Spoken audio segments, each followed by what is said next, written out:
Muy buenas a todos nuestros oyentes de Siete Artes y Pico. Aquí estamos otra semana más, con más calor que la semana pasada, sin duda. Estamos ya en pleno mes de junio, recién empezadito. Para aquellos que nos escuchen en otro tiempo y espacio, quizá en el futuro, vete tú a saber cuándo. A lo mejor nos están escuchando en Navidades o no sé. Carlos, ¿tú qué opinas? Pero bueno, estoy con Carlos Salas. Hola, ¿qué tal, Carlos? ¿Cómo estás?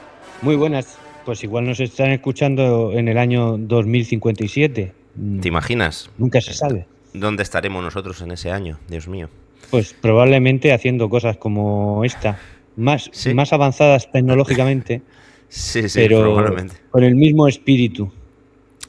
Pues sí, y hoy vamos a... Bueno, este fin de semana estuvimos, para aquellos cotillas de la vida privada, estuvimos Carlos y yo presencialmente en el mismo sitio y espacio. O sea, coincidimos más allá del podcast. ¿No es así, Sí, Carlos? una Hicimos ahí... conjunción cósmica. Total. Cósmica, tipo Lovecraft, que ya estamos ya dando algunas pistas ya de algunas cosas que vamos a hablar este podcast. Un poquito, muy poco, Pues pero eso, un poco. puede ser. Estuvimos juntos en Murcia y debatiendo un poco sobre qué os íbamos a contar hoy. Y a qué conclusiones llegamos, Carlos. Pues llegamos básicamente a la conclusión de que íbamos a ir a un cineasta que nos gusta y nos interesa mucho a ambos, y que antes o después le íbamos a hacer un programa, y dijimos, pues más vale pronto que tarde, Exacto. y así lo hicimos. O sea que vamos a hablar de Àlex de la Iglesia. Exacto, cineasta español, para quien no lo sepa, de Bilbao. De Bilbao, exactamente. Bilbaíno. Y cineasta que por fortuna todavía sigue vivo. Entonces, bueno, pues... Hombre, claro. vivo y además activo. y muy en activo, y muy... No, pero me refiero que a Claro. veces...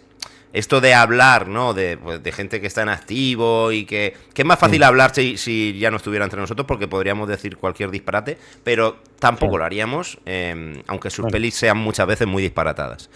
Eh, pero bueno, sí, es cierto que nos interesa a ambos, y además creemos, vamos a intentar que no se extienda tanto como las dos partes de Tim Burton.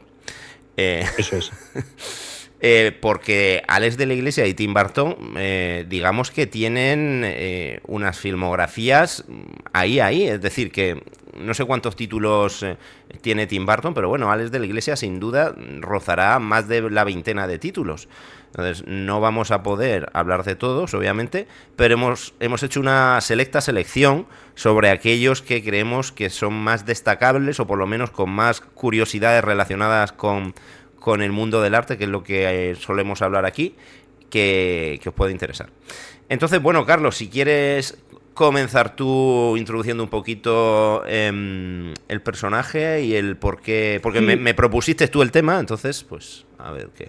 Sí, bueno, te lo propuse, pero también porque sé de tu admiración por su cine, y, Uh-huh.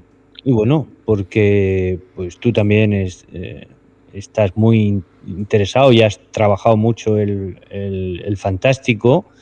Es verdad que Àlex de la Iglesia ha hecho cosas más allá del fantástico, pero quizás sea ese género el que mejor le define, ¿no? Junto con la comedia y muchas otras cosas también, porque tiene también muchísimos, como buen cineasta posmoderno, aglutina muchas corrientes y en fin, y géneros, etcétera, ¿no?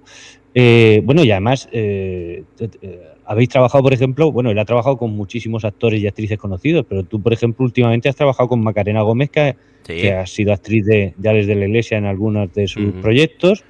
Compartimos Y esa pequeña parte del universo fílmico.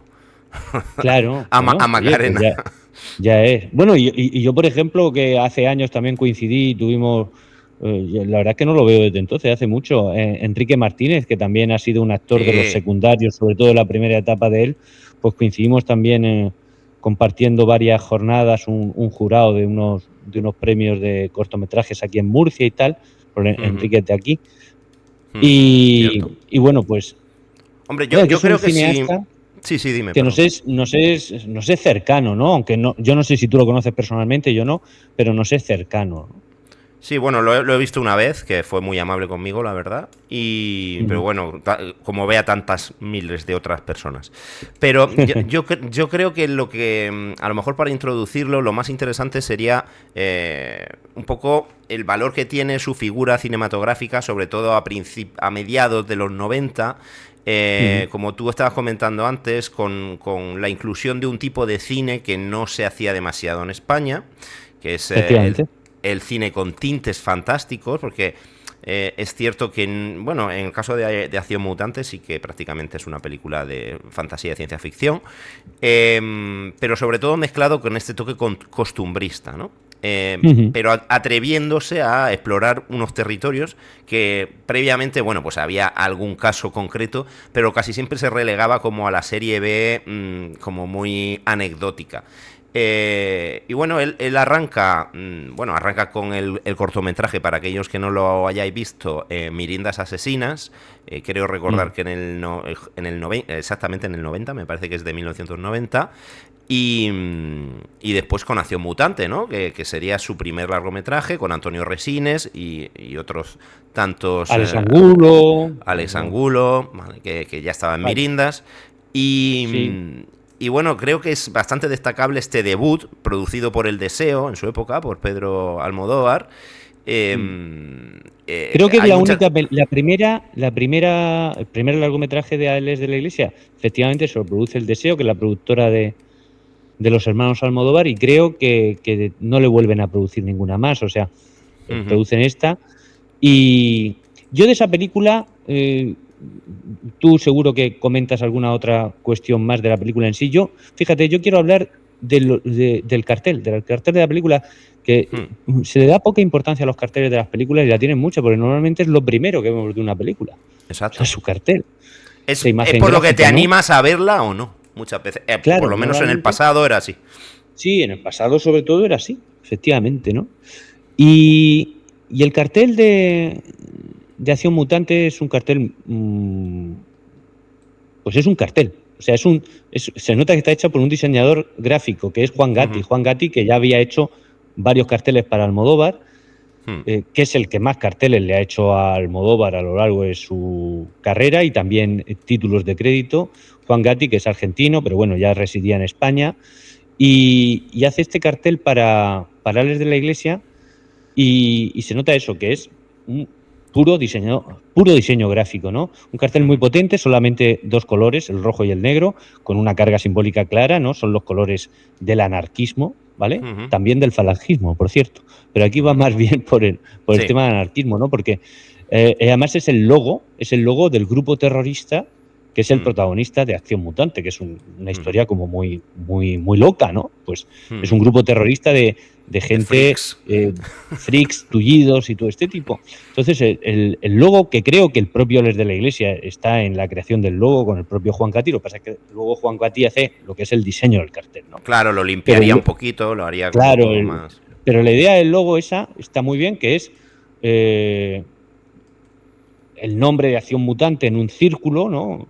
Tal, que puede recordar bastante pues, a grupos terroristas, lamentablemente en aquella época muy todavía en activo como era ETA, y una estrella roja Mm, de 5 puntas que era de otro grupo terrorista que ya cuando se hace esta película ya había desaparecido, que era el Grapo. ujú, Y entonces lo más original es el personaje de en medio, porque es el pictograma de un monigote que va en una silla de ruedas, o sea, el típico de zona de minusválidos, pero que lleva una exacto, escopeta en la mano. Entonces, exacto. es muy interesante el cartel, es una imagen muy poderosa, eh, y además remite al gran diseñador gráfico español a partir de los años 70, que es Cruz Novillo, que acaba de fallecer hace unos años, hace unos días o un mes como Vaya. mucho, ha muerto Cruz Novillo, con 90 y tantos años, que es el hombre que cambió el diseño gráfico en España, que modernizó el diseño gráfico en España, que se especializó en hacer logotipos e imágenes corporativas, pero que también hizo muchos carteles de cine en los 70 sobre todo, Ujú, y sobre todo de producciones de Díaz Querejeta dirigidas por Carlos Saura. Entonces, ujú. eso, monigote que aparece ahí en ese cartel de Acción Mutante, sin duda remite a algunos diseños de una manera muy directa de los que había hecho Cruz Novillo en los 70. Y más allá de las películas de Saura, por ejemplo, el cartel fantástico que hace de la Escopeta Nacional de Berlanga. Claro, y es un sello que ya digamos que se instaura, que luego no se repetiría de manera explícita, pero sí que estéticamente su siguiente película también tiene un tipo de uso del color similar, de la silueta, etcétera. Ahora iremos a hablar de la siguiente. Pero de Acción Mutante, aunque hace muchísimo tiempo que no veo Acción Mutante, pero mi recuerdo, sobre todo, es... antes decía que es un cineasta bastante disparatado, excesivo. Tenemos a esta serie de Freeze que son como una especie de comando, ¿no? Que van... Casi, más que terroristas que lo son, pues son casi un poco como unos G.I. Joe, no sé, es algo como muy entre lo patético, lo extremo, lo ridículo, tiene un toque muy cómic y también muy de retrociencia ficción, ¿no? Es, digamos que las naves espaciales, etcétera, obviamente se realizaron con los medios de la época, con los mejores medios posibles de la época. Estamos hablando de España, años 90, pues teníamos a un personaje que creo que recordar que era el de Carra Alejalde. Carra Alejalde también aparece en esta película, que era, sí, como, claro, que era como una especie de siamés, ¿no? Estaba como con un personaje que estaba dividido, que era un siamés o algo así, según recuerdo. Pues tenía este tipo de efectos prácticos, y luego también un personaje como en un platillo volante, ¿no? Que por primera vez en España pues se veía algo que flotaba, que parece algo absurdo, pero bueno, una nave espacial con una persona encima que flotaba. Y hay muchas anécdotas que no vamos a decir aquí, porque bueno, las tenéis en YouTube, de Alex de la Iglesia comentando la odisea que fue aquel rodaje, porque claro, pues eran efectos prácticos que todavía no habían llegado aquí a España, y lo hacían de manera muy artesanal. Yo creo que el resultado, más allá de que tú puedas verlo ahora y digas, bueno, pues esta parte es un poquito más desequilibrada, aquí quizás se pasa a 3 pueblos, en esta otra zona, yo creo que es un muy buen debut, porque se ve una película absolutamente libre, ¿no? Es una película que no tiene ningún tipo de cortapisa, que es completamente libre, tiene imágenes icónicas como ese tipo saliendo de la tarta con una metralleta y cargándose a todos los pijos en la boda, y desde luego, si vamos a los debuts como forma de reconocer lo que va a ser el cineasta en sí en el futuro, pues desde luego Acción Mutante tiene un montón de semillas que más adelante se van a desarrollar de manera más madura, menos, digamos, superficial, en todo su cine, ¿no? Y tiene un espíritu de cómic, pues absoluto, y hallazgos visuales como esa novia con las grapas en la boca, ese personaje interpretado por Santiago Segura, que es como una especie de nerd del desierto, que va a estar luego también muy presente en Perdita Durango y en este tipo de propuestas, que vamos, digamos que si eres fan de Alex de la Iglesia y no has visto Acción Mutante, no has visto el germen iniciático que es esta peli, ¿no? Y que creo que se han cumplido ahora 20, no sé si eran 25 años o así, el año pasado. Es del 93... No, pues creo que es del 93. O sea, todavía... Es que creo que hicieron hace poco un aniversario, no sé si eran 25 o 30 años. Es que, como veis, para las matemáticas soy nefasto, pero sí, por ahí. No, claro, 30 años ya tiene. Claro, eran 30 años, sí, que fue el año pasado, me parece. Vale, bueno, pues claro, esto le abre... Digamos, no es que la peli sea... No, el año pasado, perdona, el año pasado fue el 30 aniversario del Día de la Bestia, que es del 95. Ah, vale, entonces claro. El que cuando fue Acción Mutante fue en el 2023. No. Claro. Vale. Ves, es que el tiempo pasa rapidísimo. O sea, yo acabo, no sé, es increíble. Muy rápido. Bien, digamos que no es que la película sea un éxito arrollador en salas, según recuerdo, yo no estaba tampoco tan puesto en aquella época de eso, creo que tenía 10 años, en mi caso, Pero bueno, digamos que hace algo de ruido, ¿no? Ya hace algo de ruido y desde luego llama mucho la atención. Y esto, pues, le permite, también con mucha lucha, pues también podéis escuchar un montón de entrevistas al respecto. Como ha comentado Carlos, efectivamente Almodóvar no repite como productor, no sabemos muy bien por qué, no sabemos si a lo mejor pues no fue lo suficientemente rentable para él, o a lo mejor sencillamente invirtió como un impulso de una nueva voz que estaba empezando, etcétera, aunque me consta que Alex de la Iglesia fue muy cansino con Almodóvar para que le produjera la película, es decir, fue detrás de él de manera obsesiva, que por otro lado es la única forma de conseguir algo. Pero sea como fuere, en 1995, efectivamente, hace la que hasta hoy es su película como más reconocida, que él muchas veces ha dicho, oye, que tengo más películas también, que es El Día de la Bestia. ¿Vale? El Día de la Bestia, sí, esta vez producida por Andrés Vicente Gómez, el productor. Claro, es que El Día de la Bestia, junto a La Comunidad, son, yo creo que de manera indiscutible, las dos mejores películas de Alex de la Iglesia, y tiene otras que están muy bien, pero estas dos es que están a otro nivel. Yo creo que no exagero. Para mí, desde luego, El Día de la Bestia y La Comunidad están entre las mejores 20 películas, podríamos decir, españolas de los últimos 30 años. Para mí, perfectísimamente, ambas. Sin duda. Vamos a centrarnos en El Día de la Bestia. Bueno, por decir dos cosas del cartel también. Ya no voy a hablar de más carteles, pero bueno, por lo menos esto... Bueno, nunca digas nunca. Nunca digas nunca. No, a lo mejor del de La Comunidad también. El Día de la Bestia, el cartel este icónico, ¿no? También el macho cabrío. El macho cabrío, el negro, el rojo, y en este caso le añaden también algo de blanco, que por cierto son los tres colores predilectos de los diseñadores gráficos a la hora de hacer carteles desde la época del constructivismo ruso. Nos vamos hace más de 100 años, ¿no? La Bauhaus, etcétera. Pues este cartel es de Óscar Mariné, que por cierto también hizo un cartel para Almodóvar un poquito después del que hizo para Alex de la Iglesia, que es el de Todo sobre mi madre. Ese cartel es de Mariné, ¿no? O sea que de alguna manera está ahí al principio esa vinculación sigue estando esa vinculación con los colaboradores de Almodóvar también. La película, yo me acuerdo cuando la vi, es verdad que la vi, era un adolescente, la vi en el cine y flipé absolutamente. Después es la película de Alex de la Iglesia que he visto más veces.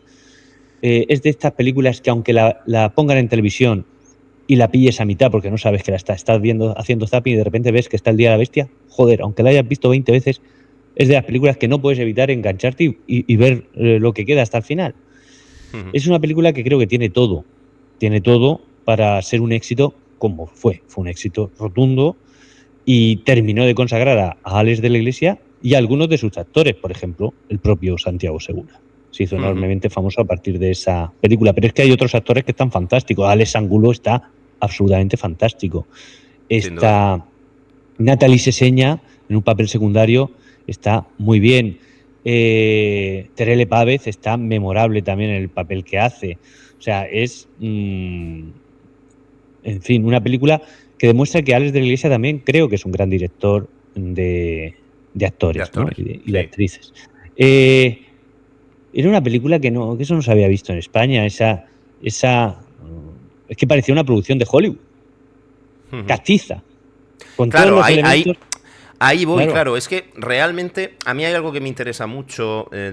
Creo que lo que más me gusta de Alex de la Iglesia es que... a ver cómo lo explico.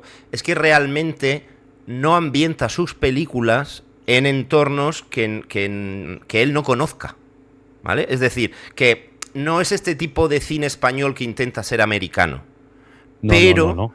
Pero ambientado en España y con las costumbres españolas que tú puedes reconocer, ¿no? Los personajes que pueblan sus historias son castizos, están muy españolizados, o en el caso, pues por ejemplo, de Alex Angulo, se lo lleva a otro lado, ¿no? Que es ese estudioso vasco de la Universidad de Deusto, profesor que muchas veces Alex de la Iglesia ha comentado que se basó en un profesor suyo, que era el típico que no tenía tele, ¿no? Que vivía solo por y para... que era para él era como un personaje de Lovecraft, ¿no? El sabio que todo lo sabe y tal, y no sé qué. Es un iluminado el personaje, ¿no? Claro, entonces coge un Tiene montón de una elementos. misión, ¡pum! Claro, que son elementos casi mitológicos, ¿sabes? Que son elementos casi ancestrales, mitológicos, etcétera, y se lo lleva a un escenario que él conoce. Y a mí eso es lo que me interesa, que porque de alguna forma tú ves sus películas y conectas muy bien porque es un universo cercano a ti, y también conectas porque te interesa algo Claro. que aparentemente no le es propio a ese personaje, que es algo que Pero también hace Spielberg, que es el personaje puesto en una situación más grande que la propia realidad, ¿no? Claro, O que su propia realidad. totalmente. Pero incidiendo en eso, de lo profundamente española que es esa película y esa historia, es que los dos personajes protagonistas interpretados, el sacerdote por Alex Angulo y el heavy por Segura, son dos personajes arquetípicos y son nada más y nada menos que el Quijote y Sancho Panza. Total. O sea, es que es así. El iluminado que de tanto leer, en este caso libros de teología y todo eso, se cree que es que el demonio va a aparecer, van a hacer el anticristo en la Navidad tal, en Madrid, van a hacer en Madrid. Y el cabo, él tiene que ir a solucionar aquello. Y entonces, ¿quién le sigue en sus locuras? ¿No? Aunque Santiago Segura, que es Sancho Panza. El personaje de... ¿Cómo se llamaba? El personaje de Santiago Segura. José María. José Mari. Pues espectacular. Entonces, eso ya es un valor tal. Y después, otra cosa, porque se podría hablar mil cosas de la película, no es cuestión de centrarnos solo en esta película. Pero la mítica, emblemática escena del Sueps, del luminoso de Sueps, iconográfica, de la plaza de Callao, donde está colgado Santiago Segura y tal cual.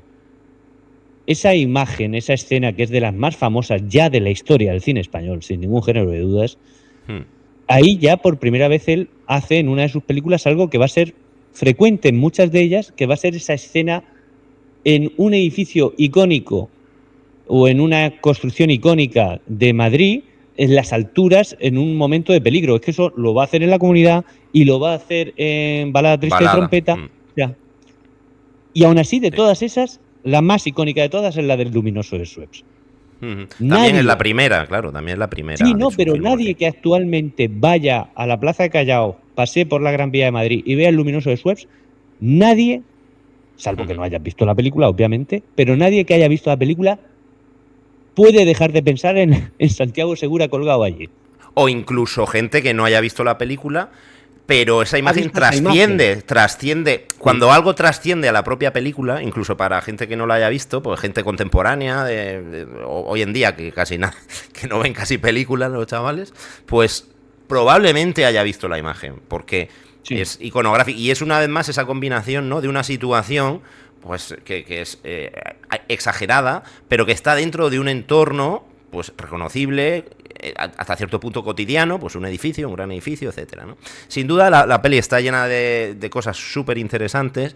Es verdad que no tenemos tiempo para hablar de todas, pero bueno, lo que has comentado de los actores y en fin, y tiene, ya te digo, esta combinación de fantasía sin fantasía, pero esto valle inclanesco, ¿no?, del esperpento español, que vamos, la eleva, ¿no? La eleva, y algo que a mí me interesa mucho de su cine, que es también un cine que tampoco es que intente aleccionar o hablar de movidas sociales por el hecho de hablar de movidas sociales, sino que ya por el contenido, ¿no?, y sus personajes, él está retratando un Madrid completamente desolador, un Madrid pues acabado, disoluto, hecho polvo, ¿no? Pero lo hace a través deshumanizado. Hay una escena muy buena. Está criticando el consumismo navideño, está criticando a los grupos estos que entonces estaban muy en auge, ¿no?, de neofascistas y tal, que iban contra los mendigos, tal, pero lo está haciendo, lo que tú dices, sin dar lecciones, sin dar moralina, lo cual me parece respetar a la inteligencia del espectador, que aprenda a otros. Hay una secuencia muy buena que realmente tú la ves sin el suficiente conocimiento irónico cuando eres más jovencito y tal, y dices, ¿y esta barbaridad? Que es cuando entra Armando de Racha, el profesor Caban, entra a un 24 horas a pedir no sé qué, y el tipo el cajero está muerto ahí, ¿no? Que se ve que han entrado a atracar y le han pegado una puñalada o lo que sea, y está ahí muerto, y el tío pasando, ¿no? Como, bueno, ahí te dejo eso, tal, no sé qué. Claro, es en el 95. Eso es un absoluto disparate, ¿no? Es decir, no sé, ya te digo que podríamos hablar de muchas cosas de la peli, pero debemos avanzar. Debemos avanzar. Y es verdad que cuando haces una película tan influyente, también creo que se llevó varios Goya, tanto Santiago Segura como Actor Revelación, Ale de la Iglesia, director Nobel, y no sé si alguno más técnico, no lo recuerdo ahora. Pero bueno, cuando digamos que sobresales tanto, tienes la oportunidad de ir más allá, y él hizo su primera película americana con Perdita Durango, que es una película que gusta mucho a los fans de Ale de la Iglesia, y es una peli que realmente tiene muchos hallazgos donde él ya, digamos, que pudo de alguna manera ofrecer una estética como mucho más cuidada, más pulida, más no es tan, digamos, no es tan costumbrista española, es más costumbrista, pues creo que se rodó en México, por ahí, por la frontera entre México y tal, y que sin duda tiene un montón de hallazgos súper interesantes, incluso cercanos a Kubrick. No vamos a decir ahora cosas muy concretas, pero bueno, no sé si tú tienes alguna opinión. No vamos a hablar mucho de Perdita, pues no tenemos tiempo, pero no sé si tienes alguna opinión sobre esta peli, que por otro lado es ligeramente diferente a lo que estaba haciendo. Y es verdad que se pegó un poco castañazo por eso, porque era algo... Claro, yo la vi, me acuerdo de ir al cine, porque claro, después de haber visto El Día de la Bestia, pues dije, lo siguiente que haga este hombre voy a ir a verlo sí o sí. Pero no me disgustó, pero desde luego, dije, comparado con El Día de la Bestia, pues es que las comparaciones son odiosas. Entonces, pues bueno, no, Bardem estaba entonces en todo su auge, ¿no? En fin, no tengo, es que no, si quieres que te diga la verdad, creo que no, después de entonces, ya han pasado ya muchísimos años, no, creo que no la he vuelto a ver. Claro, aquí era cuando, pues bueno, él tuvo acceso, entiendo, a ciertas facilidades, rodajes, etcétera, y se le propusieron un montón de propuestas fuera de España, ¿no? Se rumoreó que se iba a dirigir Fu Manchu, que si le habían propuesto hacer la cuarta de Alien, que si, bueno, en fin, que digamos que despuntó, era como el director español que de moda también fuera, ¿no? Los americanos que siempre están intentando, digamos, coger todo lo que pillan que les parece talentoso, para luego convertirlo en algo de ellos, pero bueno. Parece ser que le ofrecieron varias cosas, incluso el Zorro, es decir, es esa época, finales de los 90, donde se hizo Alien 4, el Zorro, bla, bla, bla. Pero, sorprendentemente, su siguiente peli es, si cabe, todavía más española que el propio Día de la Bestia, que es, no vamos a hablar mucho de ella, pero para mí es probablemente una de sus películas que yo prefiero, que me encanta, que para mí es como su obra de madurez total, que es Muertos de Risa. Muertos de Risa, que es profundamente española porque se basa en los humoristas, pues tipo Martes y 13, sobre todo, Tipicol, etcétera, y que para mí aquí una vez más Ale de la Iglesia hace un derroche de dirección, de puesta en escena, de composición a través del tiempo, casi una película casi antológica en diferentes etapas de una relación que podría ser de pareja, pero que es una serie de humoristas, y aprovecha para hacer una ilustración de toda esa época televisiva, ¿no? Desde el 1, 2, 3, del 92, del tema de la Expo, es decir, que es casi, para mí, sería como su Forrest Gump, de alguna forma, ¿no? Que es, cogemos a personajes que realmente no existen, pero todos reconocemos más o menos de dónde salen, y aprovechamos para contar un poco la historia de la última historia de España, ¿no? Y creo que es una peli a reivindicar. Aquí ya también... trabaja, no sé si por primera vez, creo que sí, con Roque Baños, haciendo una partitura brutal, como Roque Baños hace prácticamente siempre. Y, en Los Crímenes de Oxford también estaba sí, Roque Baños, sí. ¿no? Hace la música. Sí, y en algunas Los, más, creo, sí. Sí. Y bueno, en fin, que no me voy a detener mucho más, solo que para quien no lo haya visto, pues Santiago Segura, El Gran Wyoming, Alex Angulo también, y una peli que tiene uno de los finales, de los planos finales, más sintetizados y que mejor resumen algo de los que he visto en mi vida. O sea, no sé si te acuerdas del plano final, pero es absolutamente increíble.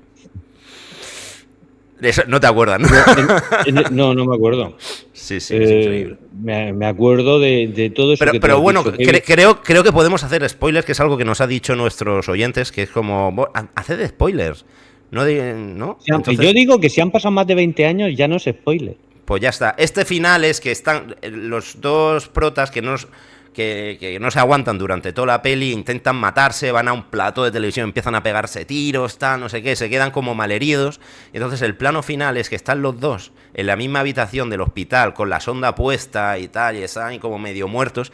Entonces uno de ellos de pronto empieza a el aparatito empieza como a pitar que va a morir. Entonces el otro se levanta, todo esto en el mismo plano, el otro se levanta, le pega una hostia, se despierta y se vuelve a acostar y se quedan los dos. ¿Sabes? Me parece tan memorable el hecho de tenemos que maltratarnos para seguir vivos, que es el resumen y la síntesis de muchas cosas del cine de Alex de la Iglesia, sin duda. No, bueno, sí. Con esa película cierra la primera década de su carrera exitosa, como hemos dicho, con una joya como justo a mitad de la década como El Día de la Bestia, e inicia la siguiente década con la otra gran película de su filmografía, como he comentado antes, que es La Comunidad. La Comunidad, tampoco nos vamos a extender mucho, pero venga, el cartel y los títulos de crédito los hace Juan Gatti. Claro, los hace Juan Gatti también, como había hecho el cartel de Acción Mutante. La Comunidad es de esas películas... Unos títulos de crédito muy Bernard Herrmann, tenemos que decirlo. Claro, totalmente. O sea, muy Bernard Herrmann, muy Vértigo. Muy Vértigo. La referencia es evidente, no es plagio cuando es un homenaje y una referencia tan clara. No, por eso he dicho. Y Roque Baños haciendo una partitura que es una mezcla entre Vértigo y Beetlejuice. O sea, hace una mezcla ahí, ¿sabes? Que vamos. Sí. Claro, los títulos de crédito, pero has dicho Bernard Herrmann porque te has ido a la música, claro. Pero el título de crédito, el referente sería Saul Bass. Saul Bass, sí. Claro, el que hace los títulos de crédito de Vértigo y de otras películas de Hitchcock. La Comunidad, yo destaco como película coral, algo muy español, por cierto, muy berlanguiano. Las películas de Berlanga, que es un referente para Alex de la Iglesia cuando hace su cine más costumbrista, sin duda Berlanga es un referente. Ese grupo de personajes disparatados que se pisan las palabras, eso está muy bien hecho también por Alex de la Iglesia aquí. Pero esta película, como muchas grandes películas, tiene algún referente muy claro, el cual coge para simplemente como punto de partida o de inspiración para hacer otra cosa, pero lo coge. En este caso, sobre todo, sería estuvimos el otro día hablando de esta película, de El quimérico inquilino, ¿no? De Polanski. Pero al mismo tiempo es una película que va a servir, a su vez, de inspiración y de referente para otras cosas posteriores. Por ejemplo, todas estas series de Aquí no hay quien viva y luego La que se avecina, pues son la versión televisiva y digamos más fácil, podríamos decir. Más liviana de La Comunidad. La Comunidad, otra vez, el reparto y otra vez director de actores y de actrices. O sea, Carmen Maura. Carmen Maura era la mejor actriz del cine español sin ningún género de duda. Quizá la mejor actriz del cine español en los últimos 40 o 50 años. Probablemente, ¿no? Que sigue activa, por cierto. Sí, de hecho la última película de Alex de la Iglesia es con Carmen Maura también, que no se ha estrenado. Ahí está. Entonces, Terele Pávez vuelve a aparecer, ¿no? Gutiérrez Cava. Hace un papelón ahí. La secuencia de la quiniela es absolutamente increíble. Es increíble. Es una película con una vez más ese final en este caso, en esa cuadriga de hierro que corona el edificio este de Madrid, que está justo enfrente del Casino de Madrid, ¿no? Creo recordar que es la calle Alcalá. Sí, por el Otra Círculo de imagen, Bellas Artes, ¿no? Está ahí es al lado del cerca, edificio, creo. cerca, sí, sí. Es una imagen absolutamente también icónica. Entonces, una película que además, aparte de toda la trama que pueda tener, de que si el dinero escondido, que si no sé cuánto, ese punto macabro que está muy presente en la película, muy presente, al mismo nivel que en El Día de la Bestia, Sí. similar. Sí. Sin estar el elemento fantástico aquí, pero está esa cosa siniestra, ese edificio viejo, de esos vecinos que están dispuestos a matar por ese dinero, por todo. Está más implícito, menos Sí, explícito, pero muy implícito. sí, pero muy presente. Y esa mala leche española, esa mala leche española está muy bien representada, y el tener unos vecinos odiosos o peligrosos, lógicamente está llevado al extremo, pero vamos, es que a mí me parece una película fantástica a todos los niveles, de puesta de escena, de interpretación, de guión, de todo. Sí, a mí también es una de mis favoritas suyas, también por la economía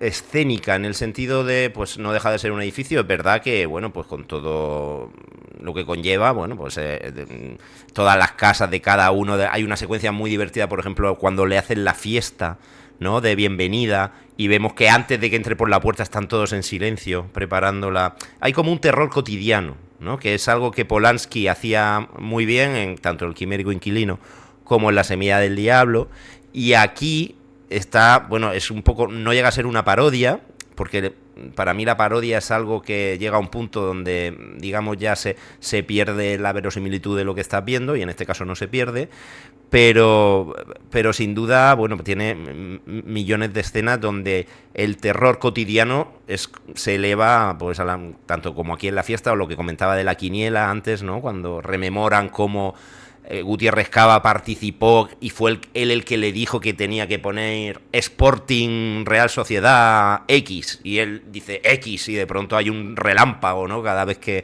habla, pues tiene un toque casi jovencito Frankenstein, ¿no? Es decir, que hay un toque como muy disfrutón, hablando de cosas que en el fondo son muy jodidas, como es toda la codicia, la oscuridad del alma humana, ¿no? Como Carmen Maura, digamos, que está tentada de si hacer lo correcto o no, o quedarse con el dinero para él y su pareja, pero al final al pobre Jesús Bonilla lo aparta y se queda con el dinero, ¿no? Cómo se va transformando ella, que es una chica que tiene, una mujer que tiene como muchas aspiraciones de crecimiento, ¿no? Es un personaje que aparte es el único que viste de color, creo que es púrpura o rosa o algo así, va rubita, vestido de rosa, que contrasta estéticamente muchísimo con el resto de los vecinos, con ese escenario completamente macabro y sucio. Tiene aquí ya una depuración, Alex de la Iglesia, que realmente impecable en este punto de su carrera, sin duda, y que fue muy reconocido creo que es su película más premiada, al menos aquí en España, de momento. Y luego se atrevería con un western, 800 balas, que no sé si quieres comentar algo. Yo es que yo veo... Yo te dejaría a ti iniciativa a comentar lo que quieras de las restantes, hasta llegar a las brujas de Zugarramurdi. Que ahí Zugarramurdi, sí me vale. gustaría decir dos cositas, pero es que ya viene una serie de películas, va siendo más prolífico. Películas que sin duda algunas están mejor que otras, tienen cosas interesantes, pero es que si no, creo que Sí, si se nos quieres va a ir. hablo un par de minutitos, sobre todo para aquellos que no las hayan visto, Claro, comentar un sobre poco todo, las claro. películas, pues por ejemplo 800 balas, que es un western con Sancho Gracia, Almería. divertido, sí, en Almería, divertido. Para mí después me pasó un poco con 800 balas como a ti con Perdita, ¿no? Yo venía de la Comunidad y es una peli que tiene muchas cosas en común con la Comunidad en cuanto a reparto, pero el tono no es el mismo, ¿no?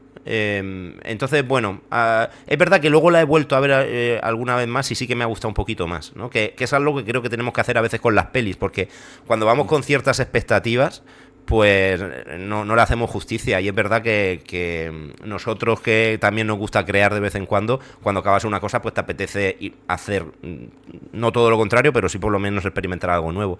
Y en este caso, con 800 balas lo hizo. En 2004 hace la que para mí también es una de sus mejores películas, que es Crimen Perfecto. Una película que en el momento en el que salió, bueno, pues yo fui a verla, recuerdo que la vi en cine. En este caso me pasó lo contrario que con 800 balas, mi expectativa no estaba tan alta, pero es que me parece prodigiosa. Es una peli prodigiosa por cómo de una situación mundana, que es un tipo pues que es trabaja en unos grandes almacenes, como digamos a través de cometer un accidente, pues es chantajeado y una vez más la codicia, ¿no? Esa codicia que está. Y como a través de algo muy mundano se convierte como en una especie de película de venganza con muy grande en sus propósitos, ¿no? Pero que lo consigue, otra vez sin aleccionar, ¿no? Siempre va como un paso más allá, ¿no? O sea, es decir, si se carga al jefe, pues va a tener visiones del jefe tipo fantasma. Y no solo eso, sino que aparte el fantasma le va a hacer coña, sí. ¿Sabes? Es como que hay una creatividad. Para mí es de sus 4 o 5 mejores películas, sin duda. Claro, hay como una creatividad que no, como que no tiene límites. Aquí está vamos, en un momento bastante dulce. Bueno, después has comentado los crímenes de Oxford, ¿vale? Que es una película un poquito más no de encargo, porque creo que él tenía mucho interés en esta peli. Sí, pero absolutamente distinta, inglesa, ¿no? O sea, con Elijah Wood, con John Hart. Bueno, pues es un poco más un experimento que tiene sus cosas bastante interesantes también, pero que no se siente como esa peli tan personal, ¿no? Como que es una adaptación de un libro también, con lo cual, bueno, pues siempre no vamos a hablar de adaptaciones literarias, que ya lo hemos hecho bastantes veces, pero cuando el material no es el propio, como creador es súper interesante, porque te encuentras como tus puntos en común con eso, que los tienes sin duda. Se puede ver a Alex de la Iglesia en la película, no es una película impersonal, ni mucho menos. Pero claro, no lo ves tan identificable como por ejemplo en todas las anteriores que hemos visto. Y después de hacer la serie de Plutón Verbenero, nos llega con Balada Triste de Trompeta. Estamos en el 2010. Han pasado ya unos cuantos añitos. Como ves, lo he resumido muy rápido. Sí, sí. Pero aquí te voy a dejar a ti que la comentes un poco, o que empieces comentándola, porque querías... Balada Triste de Trompeta. No, simplemente comentar un par de cosas. Es verdad que era una película que a priori tenía todos los elementos que me hacían esperarla con cierta expectativa, ¿no? El tema me llamaba la atención, esa ambientación en esa época de la guerra, ¿no? De la guerra, del posterior, del franquismo. Una época así, pues bastante oscura. Después el tema de los payasos, creo que le iba muy bien también. Que estuviese un actor entonces emergente como era Carlos Areces, pues me parecía ya un atractivo enorme, que es un actor al que admiro profundamente. Estaba también Segura. Rafael con la canción que le daba ya ese punto casi kitsch, podríamos decir, ¿no? Tenía muchos elementos ahí que me llamaban la atención y sin embargo la película no me terminó de gustar. Tiene sus cosas buenas, todo lo que tiene que ver con esa, pues el vestuario, la ambientación, todo eso está fantástico, no cabe duda. Después esa escena final en la cruz del Valle de los Caídos vuelve otra vez a esas alturas. Me parece que eso lo maneja muy bien, pero ya digo, no es una película que colmase esas expectativas que yo tenía puestas en ella.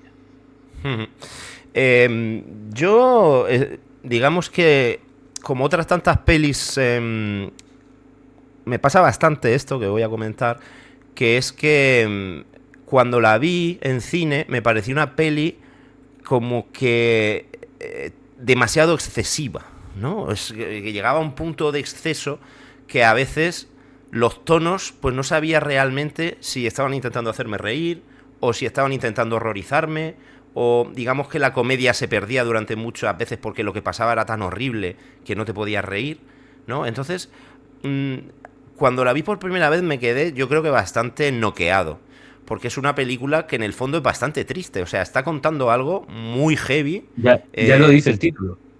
Claro, exactamente.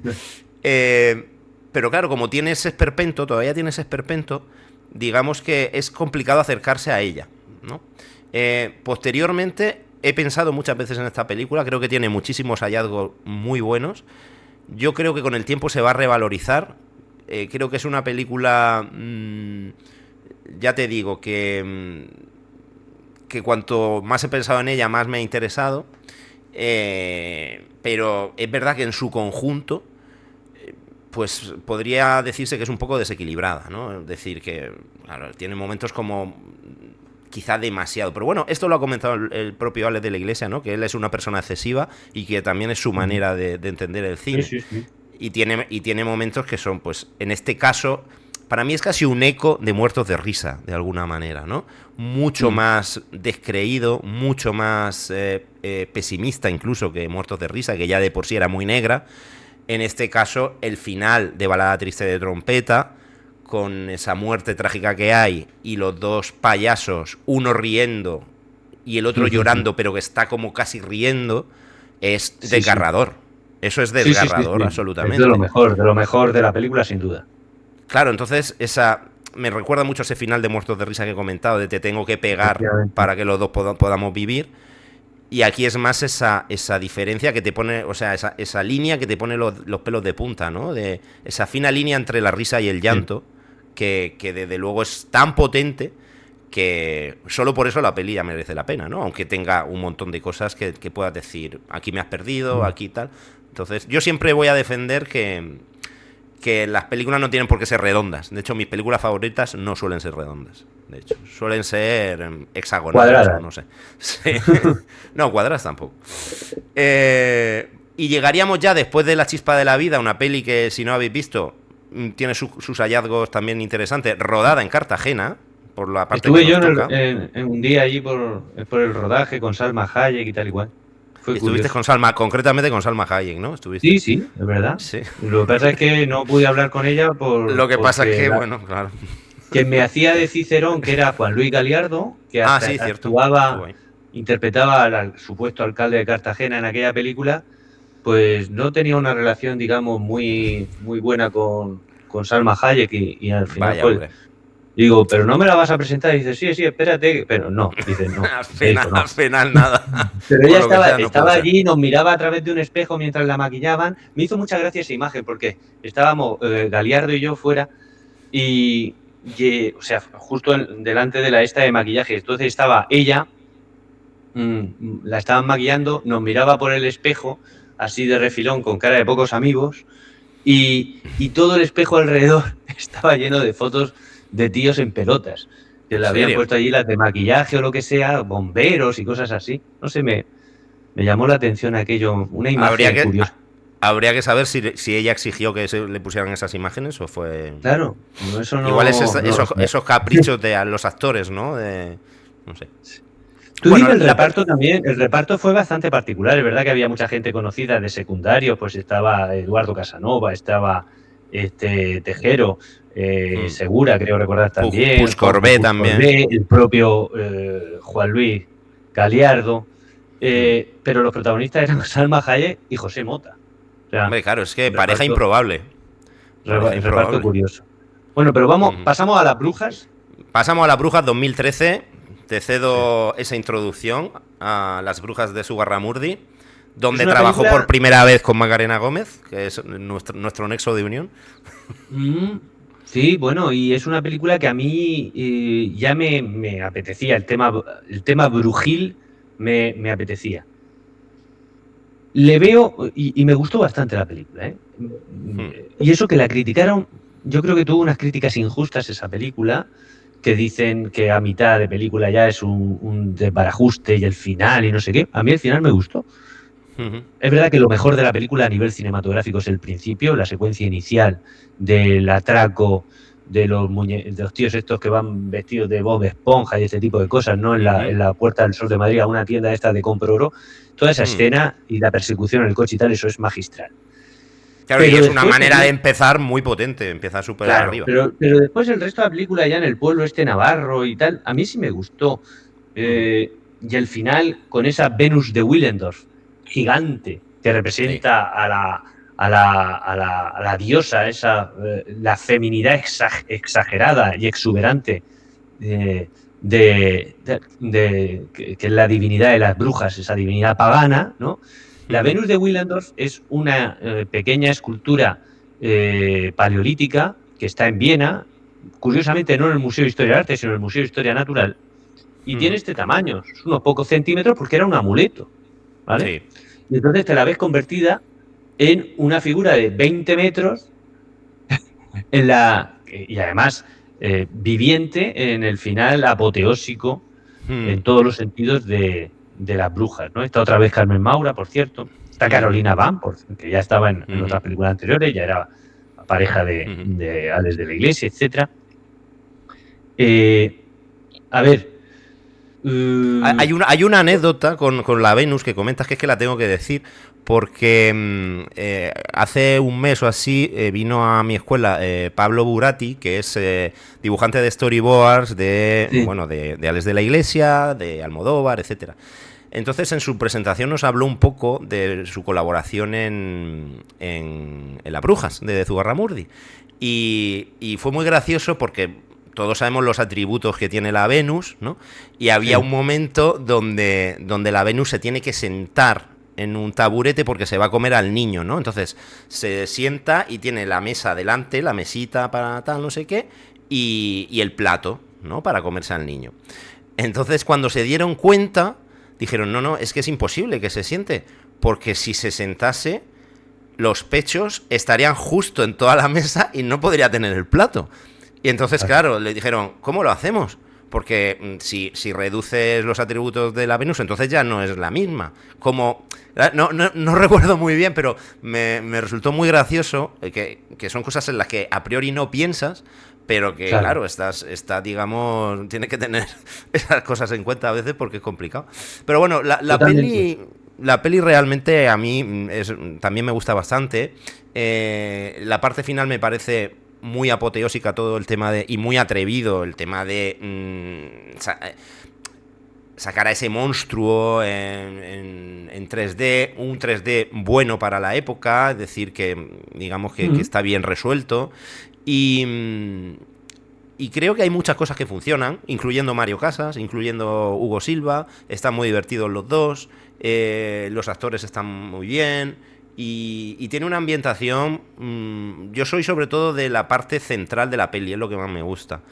También está Santiago Segura haciendo de mujer, en este caso, y Carlos Areces, Sí, los dos están genial. sí, sí, los dos están genial.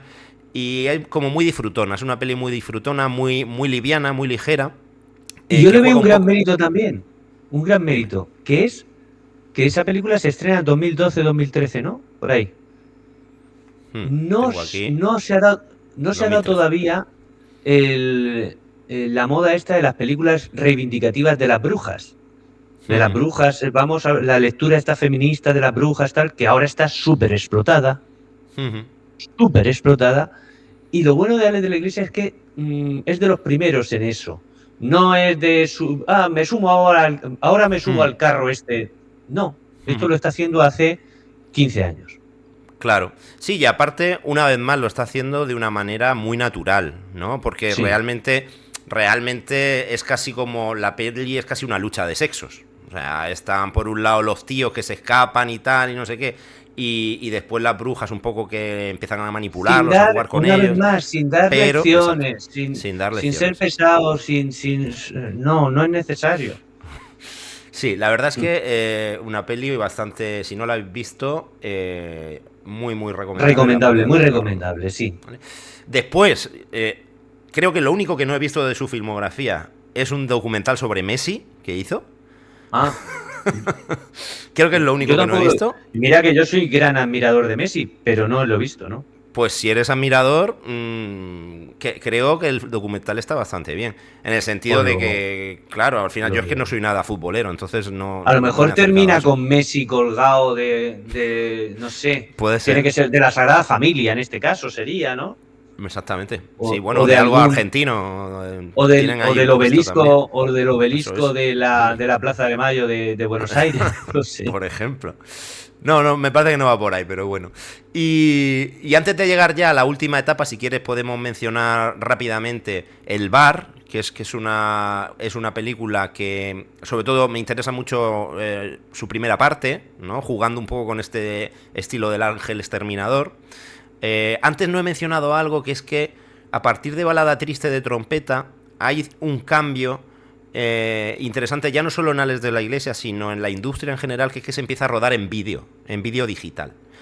¿Esto qué supone? Supone que hay como mucha más multicámara, con lo cual hay más opciones de captar diferentes puntos de vista sin tantas limitaciones como el celuloide. Esto para Y a muchas cosas es partir, bueno.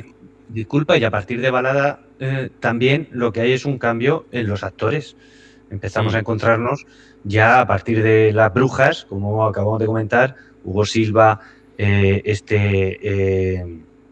se me acaba de ir el nombre, Mario Casas, Mario Casas. que vuelve aquí en esta película también, Blanca Suárez.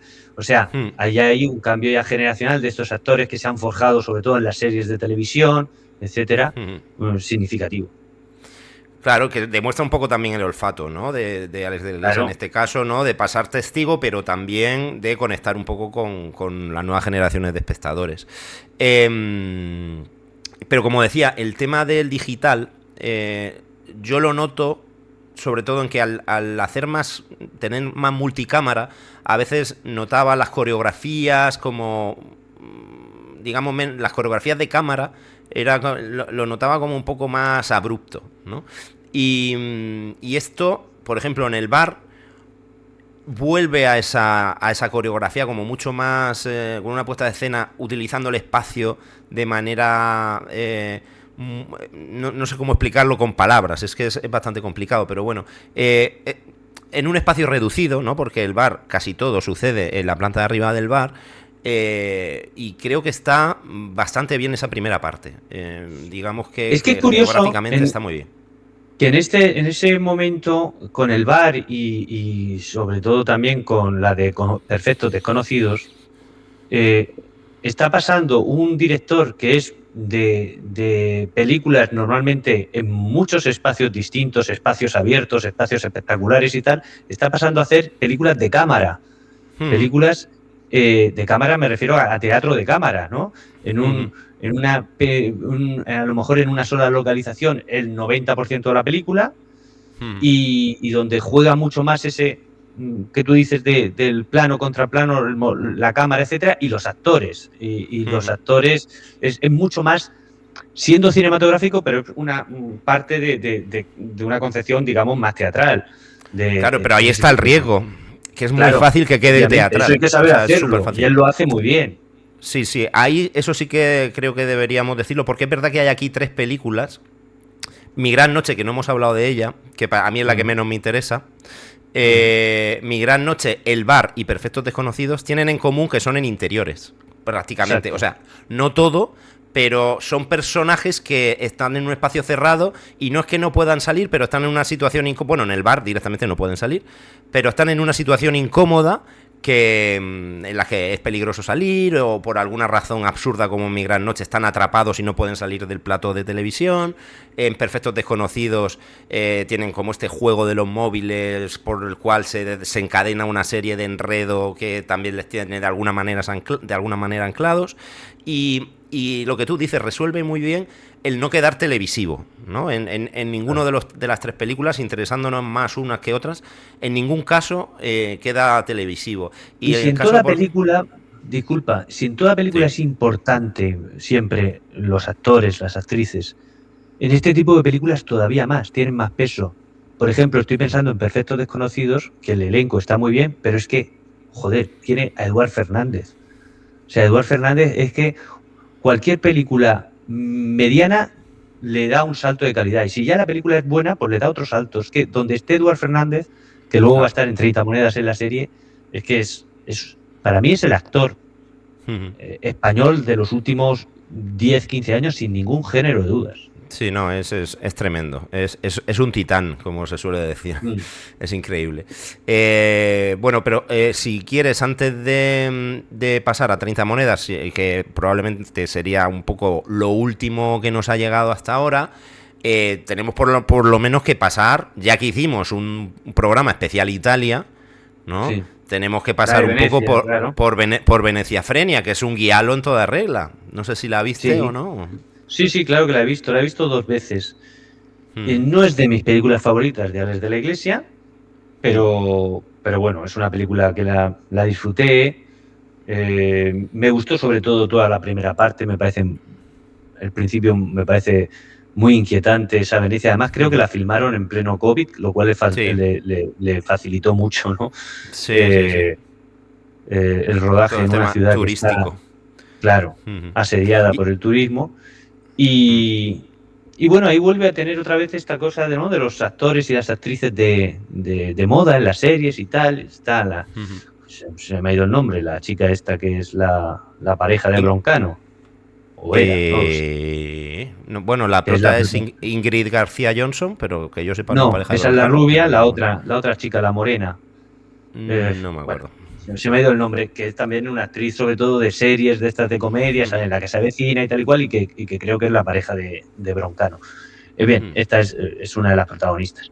Me interesa el tema, me parece que está chulo, ¿no? Un grupo, una vez más, una acción mutante, pero en este caso de venecianos que están hasta las mismísimas narices del turismo masivo y hacen un grupo terrorista para salvar la antigua Venecia. Entonces todo eso está muy bien tratado. Ya después, pues sí, creo que en este caso, en cierto modo, algunas críticas sí, el final puede ser excesivamente excesivo, valga la redundancia.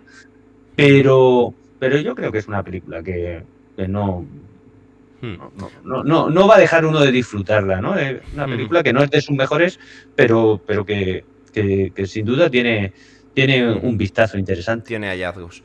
Vale, pues bueno, yo comentar el tema del Cuarto pasajero, que es una peli un poco comedia romántica, ¿de acuerdo? Pero con su pequeña dosis de acción, que está un poco en el universo de Perfectos Desconocidos, ¿no? Pues algo como con Ernesto Alterio, que también es uno de sus acólitos y grandísimo actor. Y lo último que hemos podido disfrutar de él, desgraciadamente solo 2 temporadas, porque estaba previsto que fuesen 3 temporadas para cerrar la serie, pero bueno, al final HBO, pues no sabemos muy bien por qué, no renovó la última temporada, la tercera temporada de 30 monedas, siendo un éxito ambas temporadas. Entonces, bueno, lo último que hemos podido disfrutar, sobre todo, ha sido la serie de 30 monedas, que si quieres comentar algo para cerrar, Carlos. A mí me gustó, desde luego, sobre todo la primera temporada.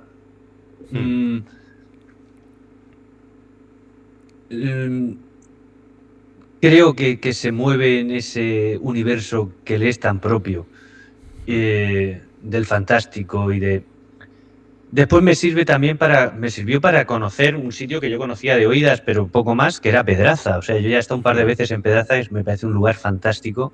Y en la primera temporada tiene un protagonismo extraordinario, ¿no? Ese pueblecito medieval de la provincia de Segovia.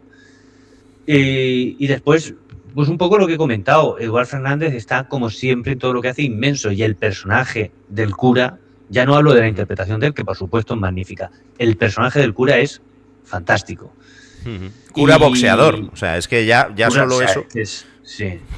Y bueno, y por lo demás, pues bueno, en la primera temporada está Carmen Machi también, que por cierto termina de una manera bastante curiosa. Eso no vamos a hacer spoiler porque está no, esto ya es reciente, esto es reciente. Está muy reciente, pero que lo vean, porque Carmen Machi también es otra que siempre aporta, ¿no? Y bueno, y Macarena Gómez, no recuerdo si en la primera está ya. Sí, puede ser. Sí, La claro, segunda seguro. La primera también. ella es la mujer La mujer de, sí, Miguel Ángel Silvestre. ese Sí, es es, verdad. exactamente. De Sí. hecho, es un poco Bueno, como casi protagonista de las dos temporadas, ¿no? Porque ella es efectivamente, un es verdad. poco... Está en la primera, pues eso te iba a decir.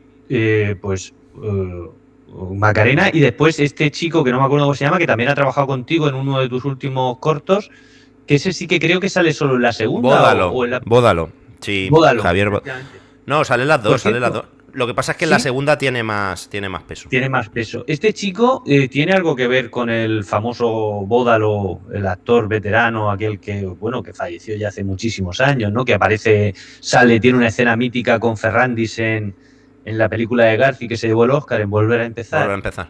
Que yo sepa, no. José Pero bueno, Bódalo, creo que era José Bódalo. se lo No puedo sabes si preguntar, tiene nada. pero no lo sé, no lo sé. No Por lo sé. curiosidad. Pues 30 monedas yo creo que es probablemente lo más cercano al fantástico que ha hecho Alex de la Iglesia, ¿no? Al fantástico puro. Antes, digamos que el fantástico estaba como insinuado en el Día de la Bestia, porque realmente en el Día de la Bestia nunca llegamos a saber si ese macho cabrillo es real o es una fabulación psicotrópica de los protagonistas. Es verdad que La Bruja sí que es puramente fantástica, que probablemente sería la primera película totalmente fantástica, pero es que 30 monedas ya tiene una herencia de Lovecraft, tiene una herencia de los juegos de mesa que le encantan a Alex de la Iglesia, todo el tema del rol, los personajes, ya no solo excéntricos, sino toda la mitología que hay detrás de ellos, actúan casi como partidas de rol, es decir, sí. Digamos que es como el juguete que siempre quiso hacer y se nota. A veces, a lo mejor, sobre todo en la segunda temporada, pues hay tal delirio que tienes que saber entrar de alguna forma o dejarte engatusar o dejarte jugar, ¿no? Dejarte un poco los prejuicios atrás y aceptar eso que te está proponiendo. La primera temporada es prácticamente redonda. La primera temporada funciona tanto como cada capítulo un monstruo de la semana, como después cada una de las semillas que se van dejando en los capítulos que enredan toda la trama. Creo que la primera temporada es absolutamente encomiable. Perdona, que se me ha olvidado nombrarlo, que es otro de mis actores favoritos. Manolo Solo. Ah, sí, sí, estaba también Está haciendo también. del el cardenal este, ¿no? Sí, sí, sí. O sea, otro actor fantástico. Pues sí, yo la recomendaría y sobre todo desearía que hubiese una tercera temporada, porque es verdad que la segunda se queda Sí. ahí, se quedan algunos cabos sueltos. Aparte que la segunda temporada acaba muy bien, en el sentido de expectativa, también conecta un poco los deseos del personaje, del padre y tal. Está bastante sembrado todo para hacer una muy buena tercera temporada. Esperemos que pase como con otras series, que hay cadenas o plataformas que, bueno, pues tienen la intención de zanjarlas y ofrecen a los creadores que puedan hacerlo, pero bueno, nunca se sabe, ya veremos. Muy bien. Y nada, hemos conseguido hacer un repaso de Alex de la Iglesia en poco más de una hora, Carlos. ¿Qué te parece? Bien, yo creo que bien, yo creo que bien. Y es verdad que es un cineasta que da para mucho más, pero bueno, tenemos que diversificar temas y todo esto, y yo creo que ha quedado una cosa Hombre, ha quedado una cosa aseada. completa y potable. Que a Yo por veces lo nos menos dice... me he podido centrar en las cosas que más me interesaban y bueno, pues espero que sea del interés de nuestros espectadores, oyentes, seguidores, etcétera. Que por cierto iba a decir que se matricule, ¿no? Que se, Que se suscriban. que Que se se suscriba a la suscriban. gente. Sí, y tengo que pedir disculpas a aquellos seguidores de Spotify porque todavía no he colgado el programa de la semana pasada. Así Anda, que es que está en muy liado, Italia, por Carlos. favor. Es que está muy Per liado. favore. Por favor. Entonces, lo siento, voy a colgarlo en cuanto pueda. Mientras tanto, lo podéis escuchar en YouTube y suscribiros. O sea, es que ya está. Y si no tenéis el premium, pues lo dejáis ahí encendido y os vais a fregar o a planchar o a lo que hagáis.